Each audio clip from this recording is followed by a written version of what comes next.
고린도전서를 살펴보면 고린도전서는 누가 썼습니까?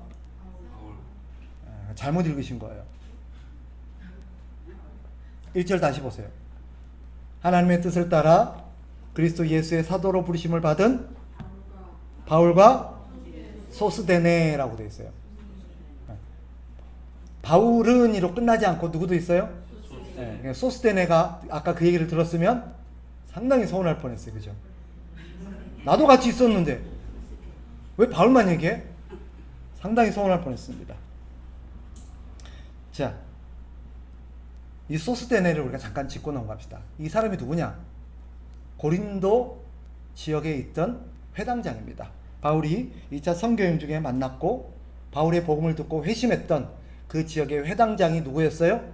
소스데네입니다. 이 소스데네는 나중에 기독교인이 되었, 예수를 영접하고 기독교인이 되었다는 이유로 무슨 일을 당했는지 아세요? 실컷 두들겨 맞습니다. 그게 사도행전에 나와요. 바울을 만나서 바울의 복음을 듣고 이 사람이 회심합니다. 그리고 기독교인이 돼요. 그런데 그 기독교인이 되었다는 이유만으로 사람들한테 막 끌려가서 유대주의자들한테 죽을 만큼 두들겨 맞습니다. 그런데 그가 지금 고린도 전서를 같이 쓰고 있어요. 이건 무슨 말이에요? 네, 그 핍박과 그 시련에도 꿋꿋하게 믿음을 지키고 바울의 중요한 동력자가 되었다는 뜻입니다. 물론 이 서신을 직접 기록한 사람은 바울이긴 합니다. 그러면 소스데네는 여기 왜 같이 언급이 될까요? 이것은 소스데네가 같이 썼다는 의미가 아니라 이 내용을 소스데네도 같이 읽고 동의했다는 것입니다. 고린도 교회에 보낼 때 바울이 이것을 썼을 때 소스데네가 같이 읽고 그래 이렇게 보내자 하고 소스데네도 함께 공유하고 동의한 내용이라는 거예요. 나 혼자만의 생각이 아니라는 거예요. 너희 가운데 있는 믿음의 형제였던 소스데네도 우리 가운데 있는 문제에 대해서 함께 고민하고 바울의 얘기에 적극적으로 동의한 사람이다 라는 것을 여기서 말하고 있는 것입니다. 자, 바울은 이 편지를 쓰면서 자신을 뭐라고 소개합니까?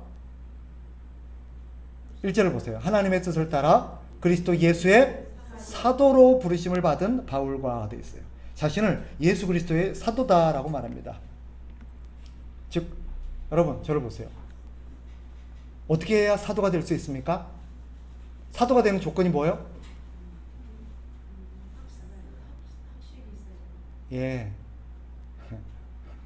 사도가 되는 조건은 하나예요. 예수님이 픽을 해야 돼요. 예수님 뽑아야 돼요. 학식 그런 건 상관없어요. 성경 어디에도 그런 조건은 안 나옵니다. 물론 나중에 12제자 중에 유다가 궐이 나고 그 뒤에 마띠아가 뽑히는 과정 속에 보면 물론 예수님과 함께 다니고 예수님과 함께 복음을 전했던 사람이라는 조건이 나오긴 하지만 사실은 더 중요한 건 뭐예요? 누가 뽑은 사람? 예수님이 뽑은 사람이에요. 그걸 어떻게 알아요? 마띠아를 예수님이 뽑으셨어요? 예수님이 뽑으셨어요. 언제요라고 지금 눈동그래지죠. 언제 뽑았을까요? 그들이 마띠아를 어떻게 선출했을까요? 제비뽑기를 했어요. 제비뽑기는 뭐예요? 사람의 선택이 아니라 하나님이 이 두 사람 중에 누구를 하나님이 원하십니까? 예수님, 누가 예수님의 제자가 되기를 원하십니까? 라고 물었을 때 예수님이 그것을 선택함을 제비뽑기라는 것을 통해서 보여주는 거예요. 그러니까 제비뽑기는 누구의 선택이에요? 예수님의 선택이에요. 하나님의 선택입니다. 그래서 사도는 누가 뽑은 사람이에요? 예수님, 하나님이 뽑은 사람이 사도예요. 그러니까 바울이 사도가 됐다는 것은 무슨 말이에요? 예수님이 그를 뽑았다는 뜻이에요. 그럼 여기서 예수님은 바울의 무엇을 보고 사도로 뽑았을까? 예수님이 바울을 사도로 지목하신 이유가 뭘까요? 또 머릿속에서 뭐가 먼저 떠올라요? 바울의 학식과 근데 바울이 예수님에게 뽑혔을 때 믿음이 있었어요? 믿음은커녕 오히려 믿는 자들을 잡아 죽인 나쁜 놈이었지, 그죠? 그러니까 여기서 바울이 믿음이 좋았니 어쩌니 그런 얘기를 하면 돼야 안 돼요? 안 돼요. 그럼 또 바울이 얼마나 머리가 좋고 학식이 뛰어난 사람이었는가를 얘기하고 싶죠, 그죠? 근데 여기에서는 그런 말이 1도 없어요. 그러면 어떻게 바울이 뽑혔느냐? 1절에 다시 보세요. 하나님의 뜻을 따라라고 되어 있어요. 바울의 조건이 전혀 언급이 안 되어 있어요. 바울이 어디 출신이고 얼마나 많이 배웠고 학식이 어떻고 바울의 스펙은 1도 소개가 안 되어 있어요. 바울이 예수님의 사도로 뽑힌 이유는 딱 하나예요. 뭐 때문에? 하나님의 뜻이라는 거예요. 하나님이 이렇게 결정했다는 거예요. 여기서 이게 중요해요. 하나님의 뜻을 따라라는 것이 품고 있는 의미가 무엇인지를 우리가 알아야 돼요. 바울이 나는 예수님의 사도다라고 말해도 될 텐데 뭐라고 소개해요? 하나님의 뜻을 따라 예수님의 사도가 되었다라고 말해요. 바울이 말하고 싶었던 게 뭘까요? 이 대목을 통해서 뭘 말하고 싶어서 하나님의 뜻을 따라 되었다라는가? 이것은 뭐예요? 그것도 맞긴 한데 표현을 바꾸면 내가 사도된 것은 사람이 결정한 게 아니라는 거예요. 누가 결정하셨다? 하나님이 결정하셨어요. 그러니 사람이 왈가불가할 문제가 아니라는 거예요. 하나님이 나를 지목하셨고 예수님이 나를 뽑으셨으니 너희는 나의 사도됨을 문제 삼지 말라라는 뜻입니다. 뒤에 보겠습니다만은 바울이 왜 이 얘기를 할까요?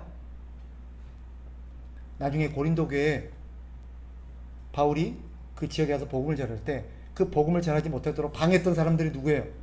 유대인들이에요. 유대인들이에요. 그 유대인들이 바울을 공격하면서 고린도 교회 지역 사람들에게 뭐라고 했을까요? 쟤 가짜야.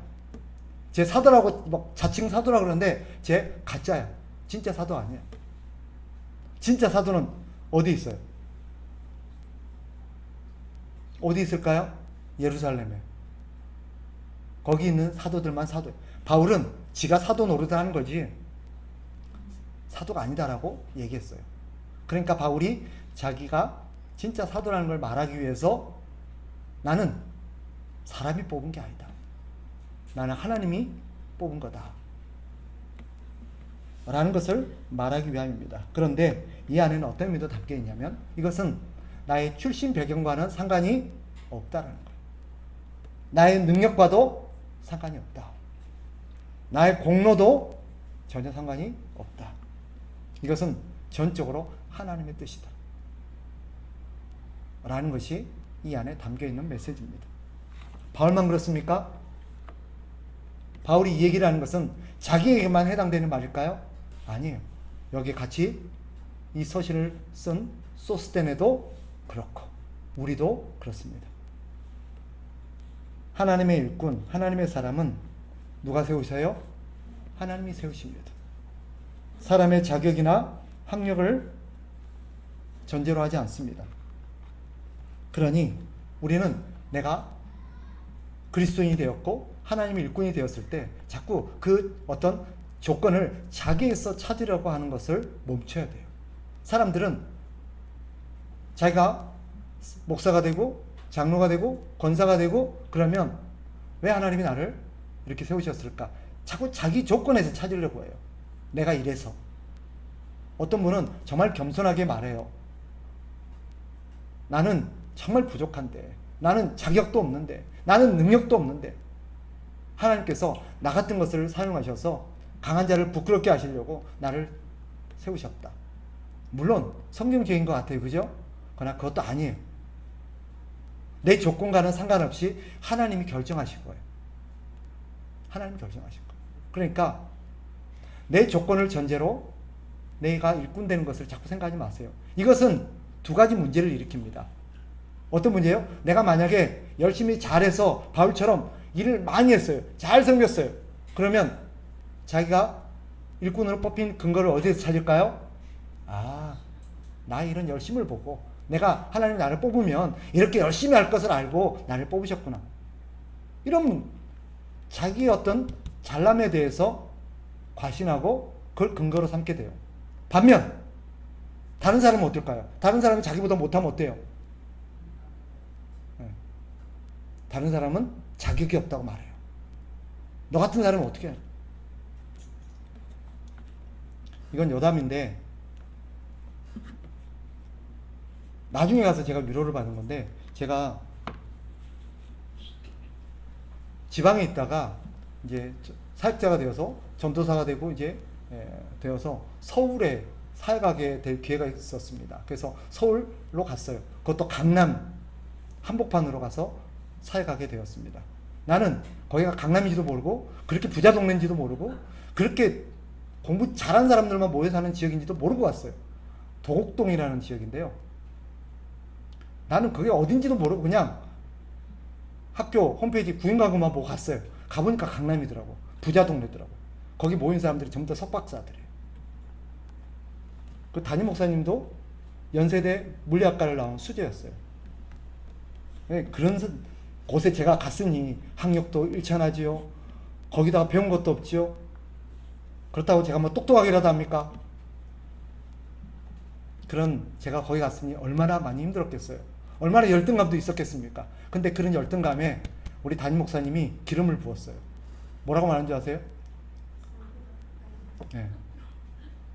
그게 저한테는 진짜 거기 있으면서 상처였어요. 내가 4년을 있었거든요. 그 목사님이 그래요. 나 정도도 안 되면 목사하면 안 돼. 나 정도도 안 되면 목사하면 안 돼. 물론 그 목사님이 그렇게 말한 취지는 있어요. 목사가 되려면 정말 공부를 많이 해야 되고 노력을 많이 해야 되고 정말 열심히 해야 된다. 이걸 말하려는 의도예요. 의도는 알아요. 그런데 내 정도도 안 되는 사람이 무슨 목사가 된다고 그렇게 말하는 거예요. 공감은 하지만 너무 상처였어요. 왜냐하면 그분이 어느 학교 나왔다고요? 연세대 물리학과 나왔어요. 거기다가 그분은요 머리도 좋아요. 그러니까 그리고 책을 얼마나 많이 읽냐면 진짜요. 일주일이면 책이 한 10권 가까이를 막 사요.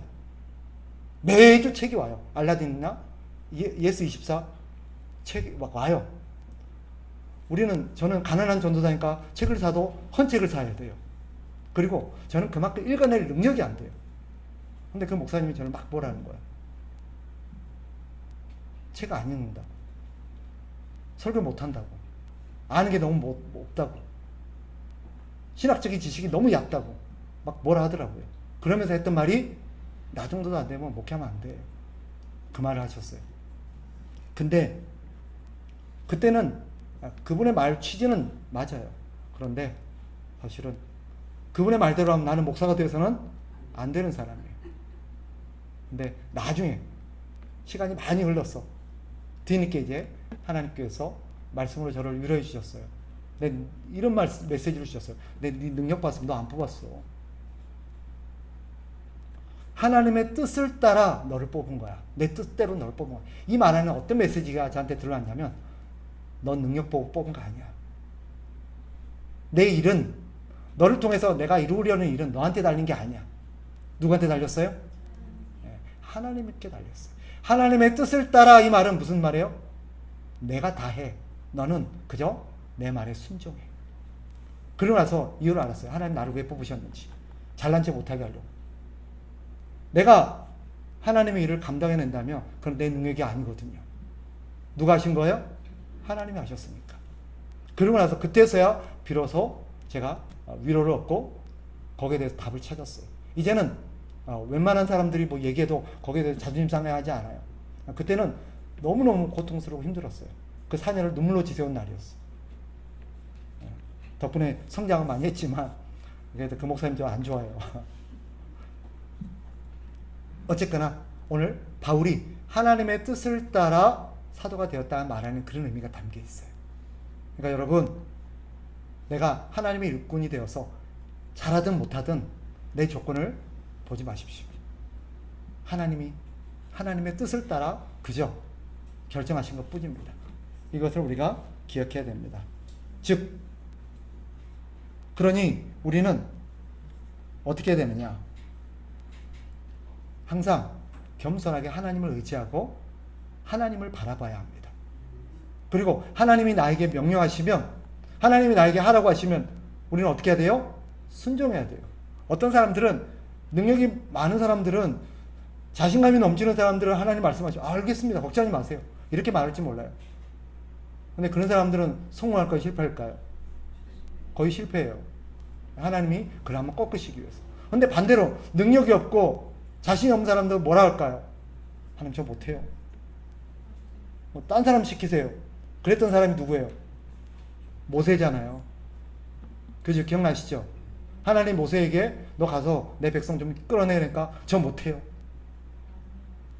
저 못해요. 하도 못한다 그러니까 하나님 막 화를 내시면서 아론 붙여줄게. 그래갖고 보냈잖아요. 그런 일이 벌어지는 거예요. 둘 다 옳은 태도가 아니에요. 하나님이 우리에게 명령하신 것은 우리의 능력을 믿고 명령하신 게 아니에요. 왜 명령하셨어요? 하나님이 다 하실 거거든요. 우리에게 원하는 건 뭐예요? 순종이에요. 따라합시다. 순종. 그러니까 부름받은 자에게 요구되는 건 뭐예요? 능력이 아니라 순종입니다. 우리는 순종하면 돼요. 자, 그렇다면 마지막 한 가지. 하나님이 우리를 부르신 목적이 뭐냐?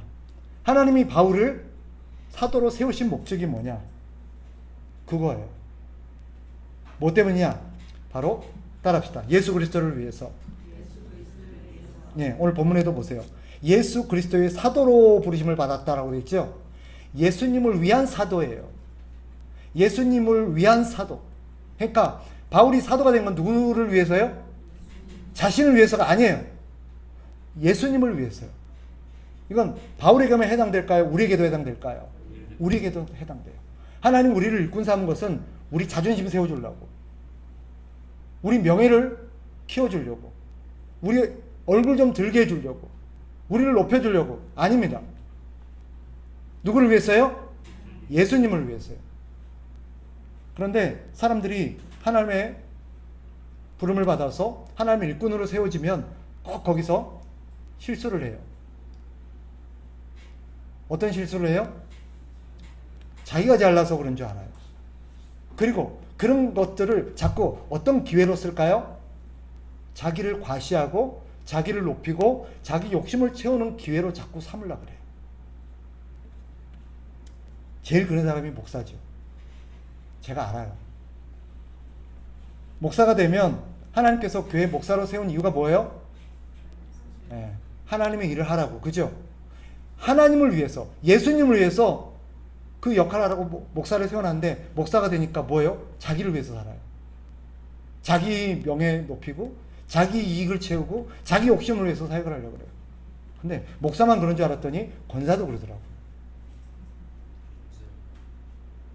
장로도 그러고. 그러니까 교회가 어때요? 목사하고 장로하고 권사하고 막 싸워요. 왜 싸울까요? 서로 자기 뜻대로 하려고 그래요. 자기 욕심을 채우려고 해요. 그러니까 싸우는 거예요. 만약에 3명 중에 한 사람만 욕심이 있으면 어떻게 될까요? 싸움이 안 일어나요. 만약에 목사 혼자만 욕심이 부려요. 장로나 권사는 욕심이 전혀 없어요. 그럼 싸움이 날까요, 안 날까요? 안 나요. 단지 그 목사의 욕심 때문에 공동체가 어려움을 겪을 수는 있어요. 그러나 교회가 분란을 겪지는 않아요. 그러면 그 목사의 욕심 때문에 벌어지는 문제는 누가 책임질까요? 하나님이 알아서 조치하세요. 여러분들이 해결하려고 하면 안 돼요. 여러분이 그 문제를 해결하려고 하면 어떻게 돼요? 싸움이 나는 거예요. 그때부터. 오늘 본문을 통해서 우리가 기억해야 될 것 중요한 한 가지. 하나님이 우리를 일꾼으로 왜 세우셨는가 하는 거예요. 누구를 위해서? 하나님을 위해서. 그리스도를 위해서. 그래서 우리는 그리스도를 위해서 살아야 될 사람이에요. 자기를 위해서 살아야 될 사람이 아니에요. 교회는 뭐 하는 곳이에요? 교회는 어떤 공동체예요? 하나님을 위해서 존재하는 공동체예요. 그게 교회예요. 교회가 교회답다는 건 어떤 거예요? 교회다운 교회가 어떤 교회예요? 오직 하나님을 위해서 일하는 교회예요. 하나님을 위해서 사는 공동체예요. 그게 교회예요. 그 교회가 교회다운 교회예요. 멋진 시설을 갖추고 멋진 프로그램이 있고 막 자기네끼리 재밌고 막 너무너무 알콩달콩하고 너무 행복하고, 그 교회다운 교회 아니에요. 가끔 이런 교회 들어봤죠? 이름. 우리는 가족 같은 교회예요. 우리는 너무 행복해요. 난 교회 가면 너무너무 행복해요. 교회 가면 나는 사랑받고 존귀 여김을 받고 사람들이 나를 막 챙겨주고 너무 행복해요. 물론 좋은 교회 같아요. 그죠? 네. 그러나 그건 교회다운 교회가 아니에요. 진짜 교회다운 교회는 어떤 교회예요? 하나님을 위해서 존재하는 교회가, 하나님을 위해서로 하는 거예요. 그래서 사람들이 하나님을 위해서 살도록 도와주는 교회, 그게 성경에 말하는 좋은 교회. 그 사람이 행복해지도록, 그 사람이 기뻐하도록, 그 사람이 만족하도록 만족을 채워주는 교회가 아니에요. 사람을 위해서 존재하는 교회는 교회가 아니에요. 우리가 그걸 놓치면 큰일 나요. 가족 같은 교회, 그건 결과물이지 목적이 아니에요. 하나님을 위해서 우리가 똘똘 뭉치다 보니까 자연스럽게 한 가족이 되는 거지, 가족이 되는 게 목적이 아니에요. 가족은 뭐예요? 그게 결과물이에요. 결과물. 우리의 행복, 우리의 만족, 우리의 기쁨도 교회 목적이 되어서는 안 돼요. 결과물이 돼야지. 우리가 하나님을 위해서 살면, 하나님을 위해서 나아가면 하나님께서 그 결과를 주시는 선물이 뭐예요? 기쁨과 만족과 행복이에요. 근데 교회가 꼴국으로 자신의 만족과 행복을 위해서 교회가 모이게 되면 무슨 일이 벌어질까요? 싸움밖에 안 돼요. 왜요? 서로 자기 행복해달라는 거예요. 내가 행복해지고 싶다는 거예요. 내가 만족하고 싶다는 거예요. 내가 원하는 대로 해달라는 거예요. 전부 다 그 얘기를 하는 거예요. 그러니까 싸우는 거예요. 사람을 만족시킬 수 있을까요? 없을까요? 절대 만족 못 시켜요. 그런데 하나님만 만족시킬 수 있습니다. 그래서 교회가 하나님을 위해서 존재해야 돼요. 하나님을 위해서 일해야 돼요. 그래야 교회가 하나가 되어지고 그때 교회가 진정한 하나됨과 화목을 이룰 수 있습니다. 이걸 놓치면 큰일 납니다. 사람이 중심이 아닙니다. 하나님이 중심이 되는 교회. 이걸 위해서 필요한 게 있어요. 뭐냐? 자, 보세요. 3절 같이 읽습니다. 시작. 하나님 우리 아버지와 주 예수 그리스도로부터 은혜와 평강이 있기를 원합니다. 바울이 마지막에 고린도 교회에 기원하는 내용이 뭐예요? 너희에게 은혜와 평강이 있기를 바란다. 왜 그랬을까요? 하나님의 은혜와 하나님의 평강이 없이는 절대 교회는 교회다워질 수 없어요. 교회는 교회답게 살 수 없기 때문이에요. 교회가 교회다워질 수 있으려면 반드시 뭐가 필요해요? 은혜가 필요해요. 은혜가 받아야 돼요. 그래서 바울이 고린도 교회에 하나님의 은혜가 있기를 기원했던 거예요. 그래서 우리가 은혜를 받아야 되는 거예요. 우리 교회에 하나님의 은혜가 임해야 되는 거예요. 하나님의 은혜가 임하지 않으면 교회는 절대 교회다워질 수 없어요. 서로 노력한다고? 절대 안 돼요. 우리가 모여서 막 회의하고 협력하고 그러면 교회가 막 주를 위해서 할 수 있을까요? 안 돼요. 오히려 무슨 일만 일어날까요? 싸움만 일어나요. 왜요? 서로 생각이 다르거든요. 그런데 하나님의 은혜가 임하면 돼요. 왜? 하나님의 은혜가 우리를 누구에게 주목하게 해요? 하나님께 주목하게 하거든요. 누구를 위한 일을 도모하게 만들어요? 하나님을 위한 일을 도모하게 만들다 보니까 싸움이 안 나는 거예요. 그래서 하나님의 은혜가 임해야 돼요. 하나님의 은혜가 내 마음을 주장하고 다른 사람의 마음을 주장하고 교회를 주장해서 하나님의 뜻대로 가게 하는 것입니다. 말씀을 정리하겠습니다. 하나님께서 오늘 본문을 통해서 우리에게 주는 메시지 뭐예요? 교회는 하나님을 위해서 존재하는 공동체다.